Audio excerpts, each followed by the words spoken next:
briefs for today?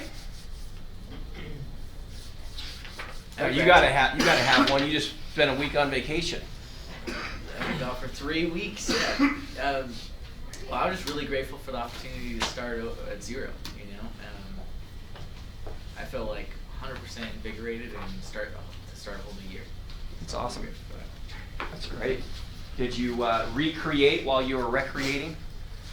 Are you saying did we conceive a child? What are you saying? No. Yes. Did you conceive a child? No, I didn't ask you that. Well, the challenge that George gave you before you left on the daily message. I spent 30 recreate. days. Yeah. Way to take it right down the wrong direction. Okay. I'm sorry. Oh Lord. Every day I spent 30 minutes in my journal and meditating. It was really great. Awesome. Good deal. Matt, where'd you go? I didn't hear. Puerto Rico. Yeah. Oh, wow. And actually, there's 2 huge earthquakes. Wow. The day we left, we're driving to the airport. The whole island blacked out. Yeah. And we're literally going through like chaos, huge lines to the gas station, just nuts. But we flew out that morning, so we avoided all the chaos pretty much. Wow. Yeah. That's great. They've had their challenges. Yes, they have. Yeah. Yeah. Evan. I'm just grateful for people like Rick who is able to come here and the condition he's in. And Ruby and George, everybody that surrounds me to buoy me up and help me succeed this year. It's awesome. Yeah. Hey. Yeah. Grateful for my mother. Yeah. She's literally kind of a walking science at this point, but always there for me. Yeah. So that's good. Thank you for sharing that. Awesome. This week, so today at 9 o'clock, we have the mandatory training. Now, it's mandatory before you renew your license.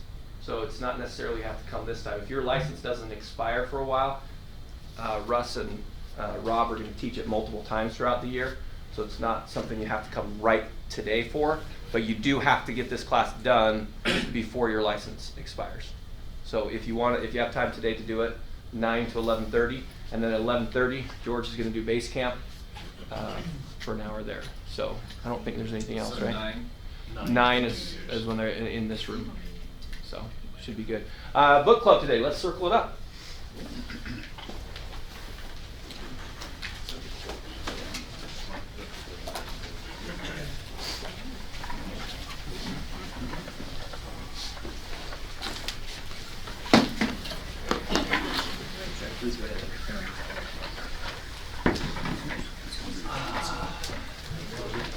All right, make room. Make room.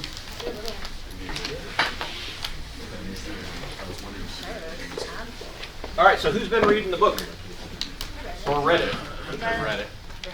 Read it? Okay. So today we're pretty much gonna wrap it up. There's one more chapter, but it's like 3 pages. I read that, and it just kind of wraps everything up. So we're gonna kind of wrap everything up today. We're gonna go through the last 2 chapters, but there's some really strong principles in these last 2 chapters that if we can understand what the meaning is of it and implement it into our life, it will make all the difference. It's amazing how he bounces through time. Yeah. Love that part of it. He bounces through time, and not only does that, he chooses people during those times that are struggling or overcoming the challenges of these lessons, right?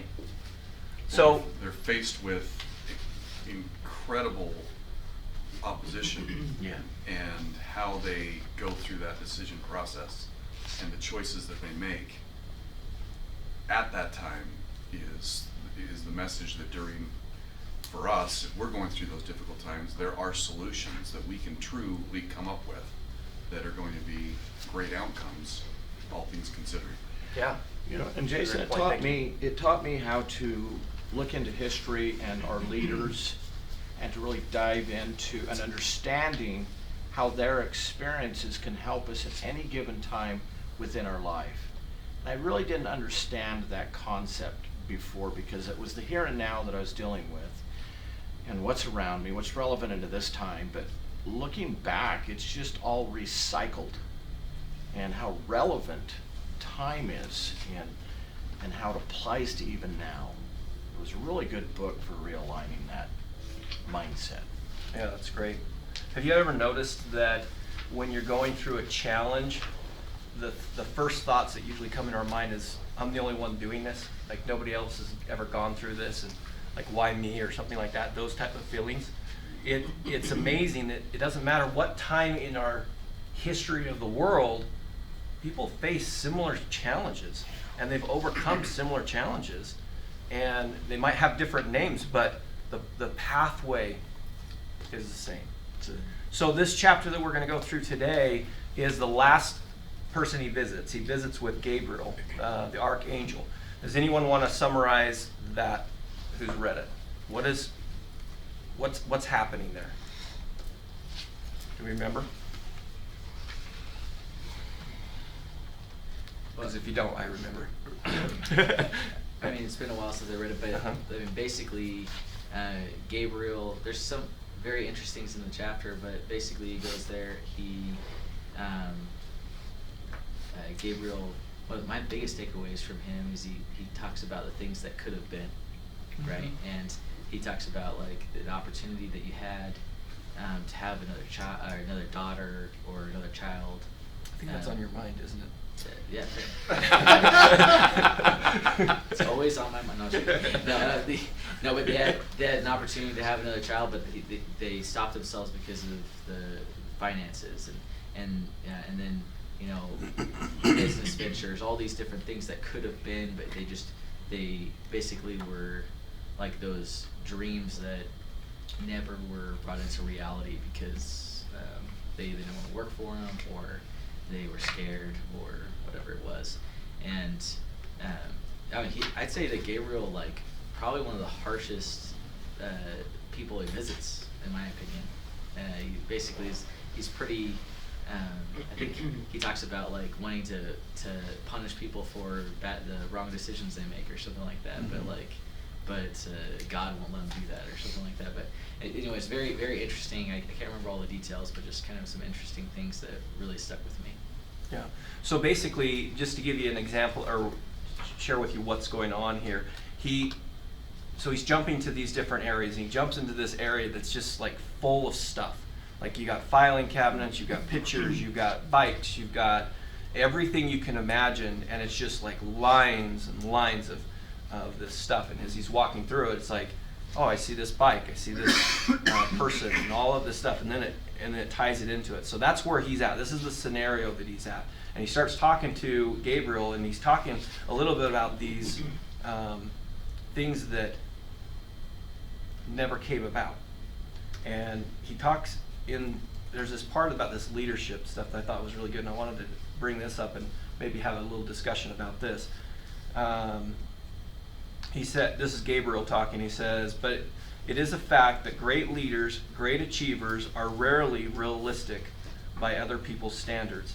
Somehow, these successful people, often considered strange, pick their way through life ignoring not hearing negative expectations and emotions. Consequently, they accomplish one great thing after another, never having heard what cannot be done. What does that mean to you guys?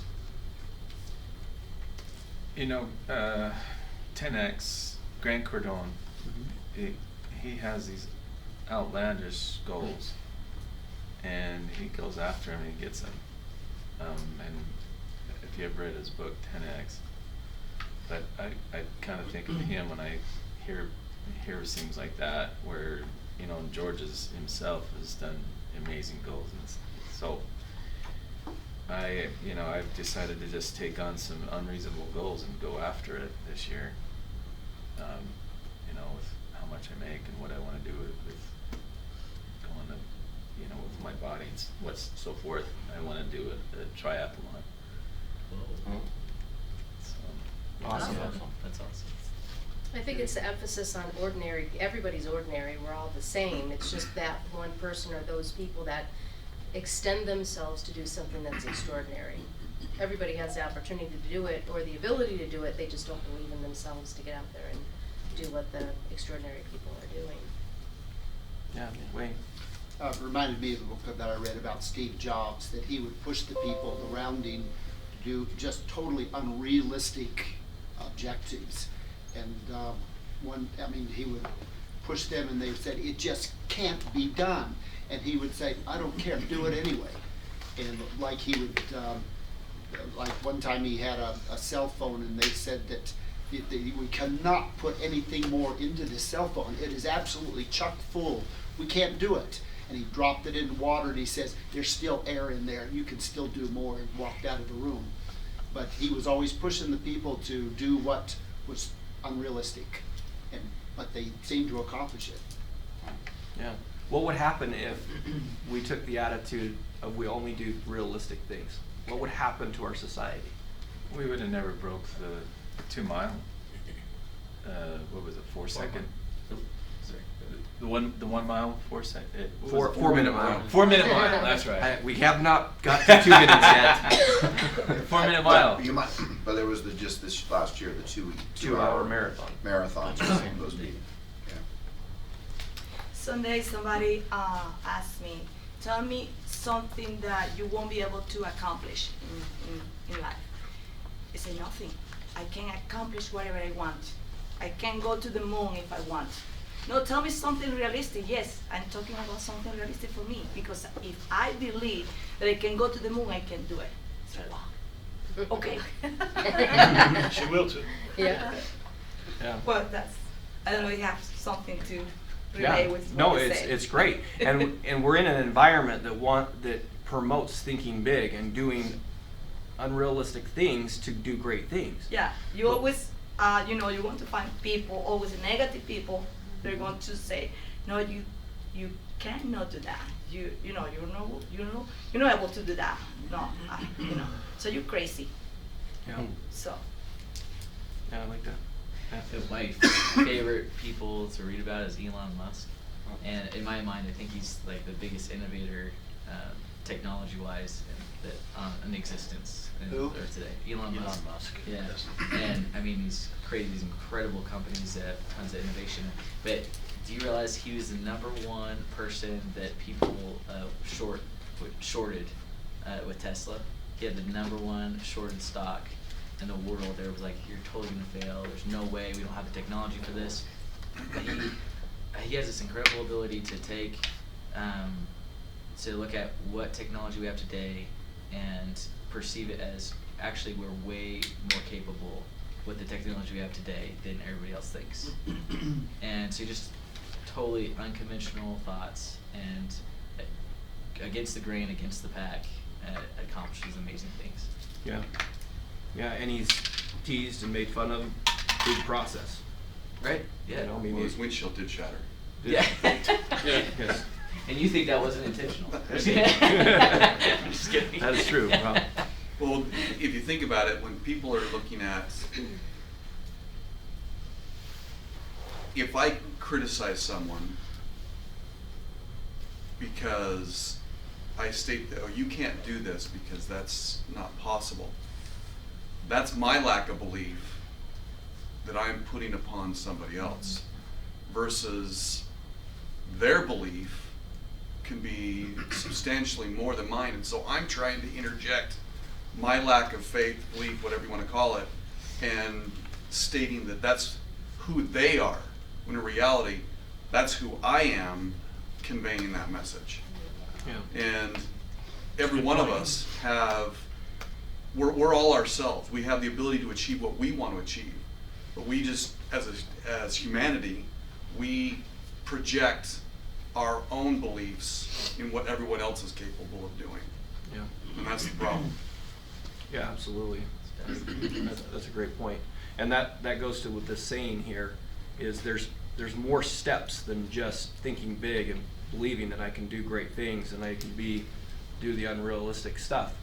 It's one of the keys to these great leaders is the ability to not hear that, not hear, because it's going to happen, but be able to not hear it. So he moves on and he talks about. Hey, Jason, can I just say something? Yeah, absolutely. Last Friday, I was in a meeting with 4, I guess you would say, Fortune 500 executives, and it's not the first time. I wish that there would have been a list that has been kept of the amount of people that have said, even in its most basic form of what Everest has done, from the standpoint of a company is that I sat on this call and this lady spoke up and she said, I just think that it's completely unrealistic that you could grow like that. And I barked back and I said, well, I can appreciate where you're coming from, but here's the difference between you and the four of you on this phone call. Not one of you have ever created a company, ever. You sit in the guarantees of Realogy or Century 21, and you have no concept of what it even means to run a company. And I said, so just remember that ordinary people can do extraordinary things, to your point. But my statement always is, ordinary people can do extraordinary things if they consistently do the ordinary, right? The key is that what makes any of us extraordinary is really ordinary things, but it's the ability to consistently do it. Like it's not, I mean, even like an Elon Musk, it's not the fact that, like I look at people like him or Steve Jobs, we can talk about their craziness, like, you know, Steve and his intensity, but really the reality is that he did something pretty ordinary, but he consistently did it. Elon does ordinary things. You may say, well, wait, Tesla's not ordinary, or what is the rocket thing he does? SpaceX. Yeah.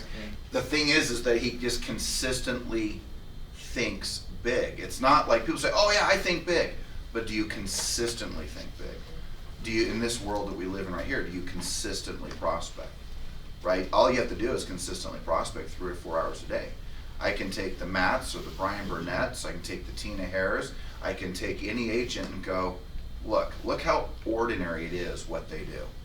But what makes them extraordinary is they do that ordinary thing consistently all the time. So I look at the fact that is it possible to grow, like for Everest, that we went 7 out of nearly 10 years for 100% growth year over year over year. I can still remember the conversation even with Mike Ferry.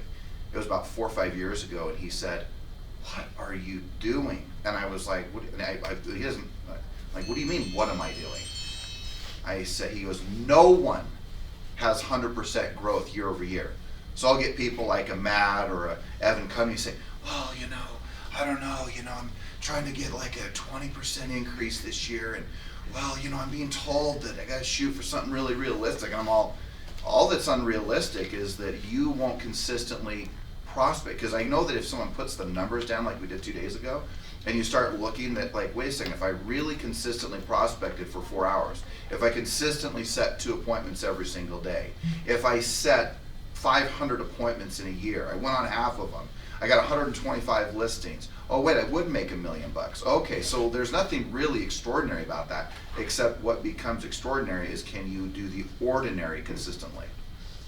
That's the thing that I find interesting, is that we hit some either benchmark mentally. We, you know, Robin's talking about it as a standard. We'll hit a certain income. We'll hit a certain amount of money. We'll hit a certain lifestyle. And all of a sudden, it's more than what we almost always thought. It's usually always above how we were raised, and it becomes kind of our status quo, and we're okay with it. So the thing that I think that's really important to recognize in any business or any extraordinary endeavor that we do is just, sometimes we'll think, man, I gotta think so big and out of it. But yeah, once you decide what you want, then I have a statement I always make. Okay, now it's, you know, there's the Abraham Hicks, and she'll say it's on its way, right? Meaning that once you finally decide what you want, you start moving towards it with full commitment, that this universe is designed to provide it. But the thing is that it is still, if I look at Elon Musk, I guarantee you he is as ordinary. You'll sit in a room and go, I don't see what the big deal is here. But what it is, I'm telling you, he consistently thinks big, consistently. He consistently drives towards his objectives, consistently. But it's one day after another day of a week, and then a month, and a quarter, then a year, then years come together to where decades, all of a sudden they look back and go, oh my gosh, look what that person did. And I'm telling you, it was just ordinary stuff, but consistently done. It's fascinating how simple this business is. If we just talk real estate, there's nothing really that big about this business. What becomes big is once you become consistent, you win. When you're not, you don't. And then you hit usually these plateaus, and people go, well, $500,000's enough, 300's enough, 200's enough, 100's enough, and they'll stay there for years because they hit their standard. And some people's standard are $1 million. If you're Tina Hare, 3 years ago it was 900. Today it's 2.6, and this year is 3.2. I actually think she'll get there. And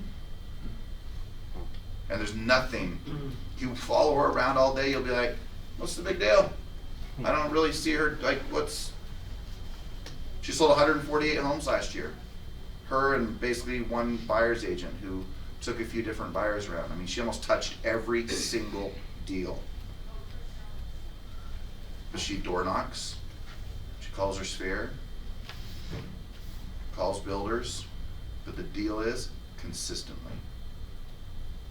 Therefore, she has an inconsistent income that isn't normal at any level, meaning it's way above the realities. And then the statement, one other thing. No, you're good. I know, one other thing is I love, actually, it was a long time ago, way back, I think Rob could have been over there on 1300s. I just remember stating, and I don't know who came up with it, it was me or Rob or John, but it was this whole statement of, can we stop talking about what is realistic and let's start talking about what's possible? Because the reality is that everything that we do, there's no, the possibility has all to do with the ordinary stuff that we do every day.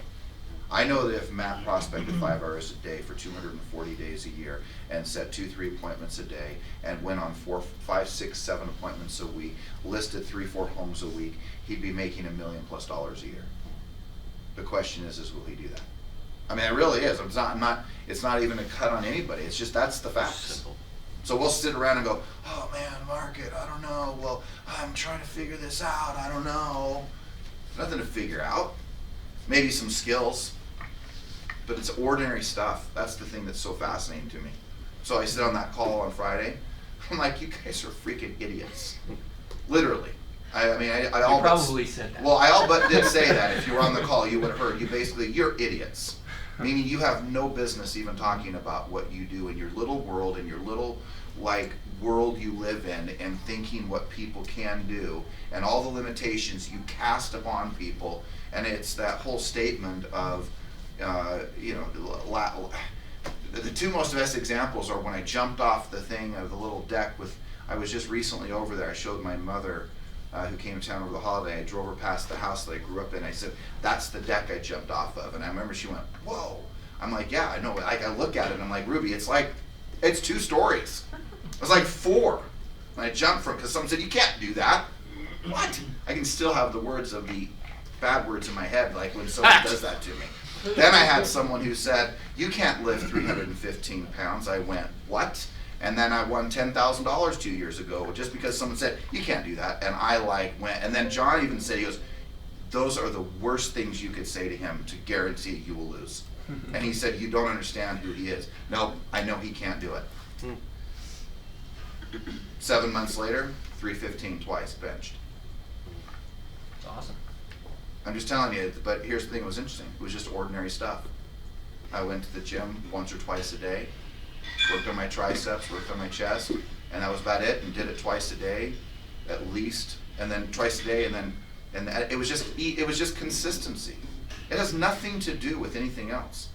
So all of these things, everything we read, I mean, most all of our problems come down to our lack of consistency. I guarantee you the lack of agents that you recruited last year, I'm going to put you on the spot, has to do with every day did you prospect and recruit? No.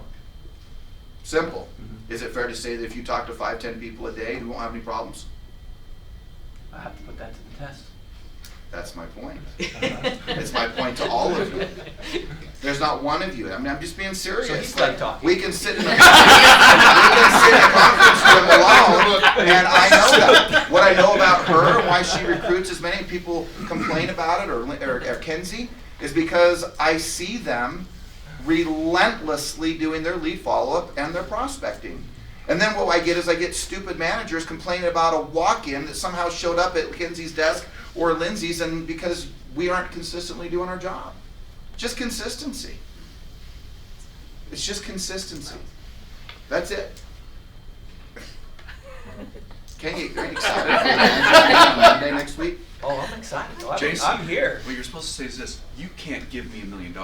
Yeah. It's impossible. That's what you have to That's what I'm impossible. talking You for can't- anybody. You can't do it. I'm just saying, it doesn't matter. I mean, I remember a year and a half or 14 months ago with you saying, look, you want to double your income, double the people you talk to, for crying out loud. This isn't complicated.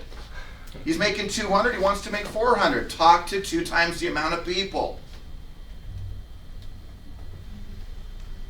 For you, it might be quadrupling the amount of people you talk to, Jason.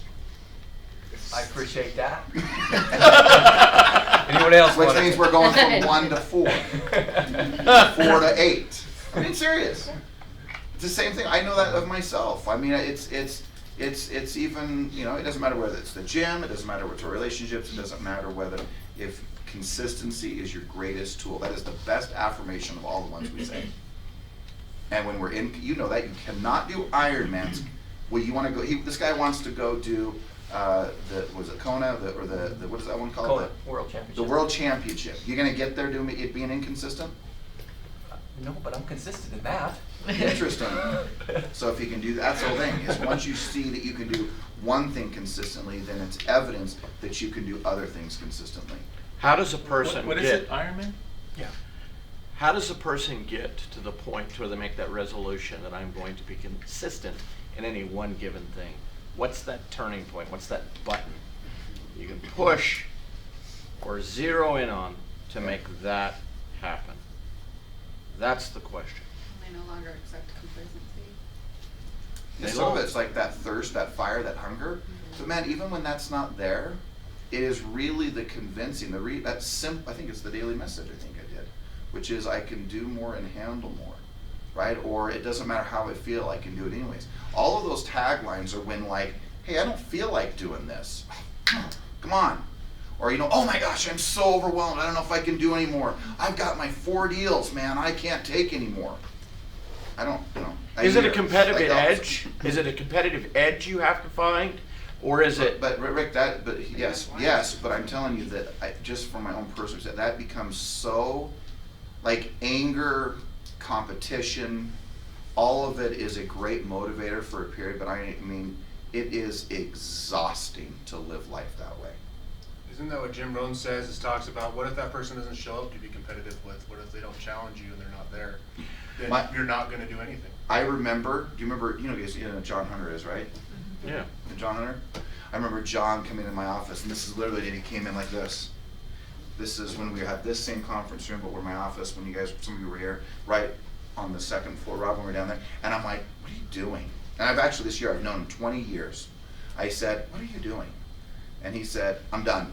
I said, done with what? I'm done competing with you. What? And hold on, this is what I said, I go, what the hell are you talking about? I didn't even know we were competing. Right. And he goes, I know.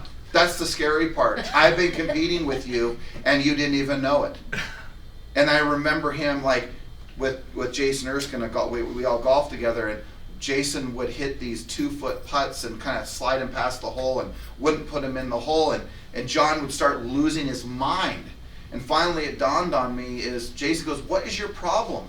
And he's like, I'm competing with you. He goes, I'm not even competing with you. He goes, I know. I'm just like, I mean, there was like this, years ago where he like really kind of grew out of that, where realizing that, man, competition is as good as it can be to get something, do something, to beat someone, to destroy someone, I'm gonna take you down.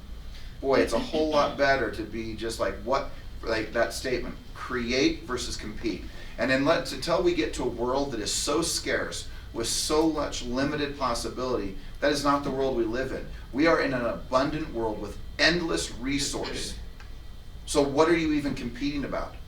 The whole thing is what like a Matt or an Evan and others in this room should be doing is what are you creating, not what are you competing against. Do you think you shouldn't compete at all?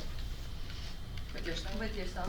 But against other people, because I compete with people in this room that don't have any idea. I have the list of everyone's There you go. incomes that they There you go. It's on my board. It's Got John Hunter highlighted. right here Yeah, next to like me. I said, I don't- But it's not a bad thing. I don't think there's Here's the deal. I think we competition. all ebb and flow. Yeah. I think there's times where, man, I was talking, I'm like, I used to want to villainize people. And if you knew my villainization of, if that's even a word, probably not. Is now. All right, is Don't now. ever. Of my previous company that I sold and was driven into the ground, went bankrupt up 18 months after I sold it. He's gotten over it, by the way, if you can. I would villainize, and then I had another broker who said something bad about me, who owned a Remax, and I literally just drove their company into the ground, meaning that we took hundreds of thousands of dollars of revenue from it until basically they closed shop. I mean, when the first 2-3 years of this company, I can still remember Boyd Brown calling me going, dude, what is wrong with you? Do you have it out for me? I'm like, no, I just have it out for your weak leadership. I mean, I still was like so competitive. Now I'm like, I have no interest in that. I just want to create great things. Yeah. So I think you ebb and flow, man. And I think that not necessarily one is better than the other, but I can tell you that if you haven't sensed, that can be a little intense. And I can just tell you that's pretty exhausting.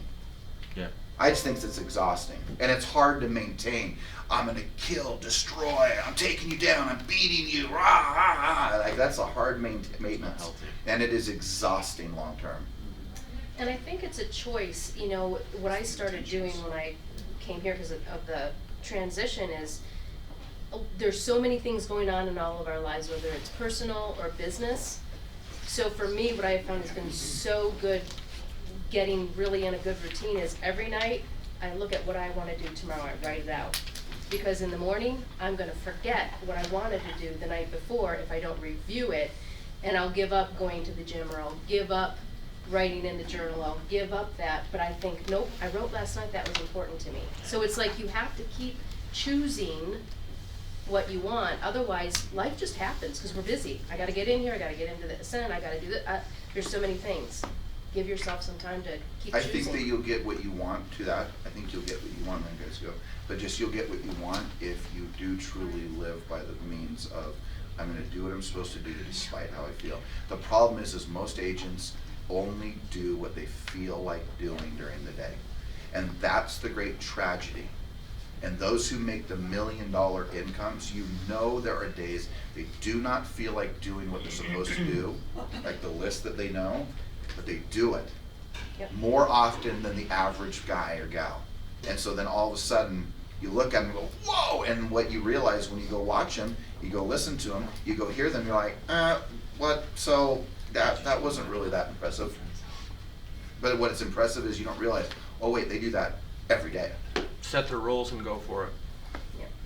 Yep, we got to end here. We got to get ready for this next class. We just got to wrap up a little bit, but. So quick. It's getting ready. Wrap it up. Go ahead. Isn't it at 9? Yeah, we got to set up the system for what we're doing. We're not prepared yet.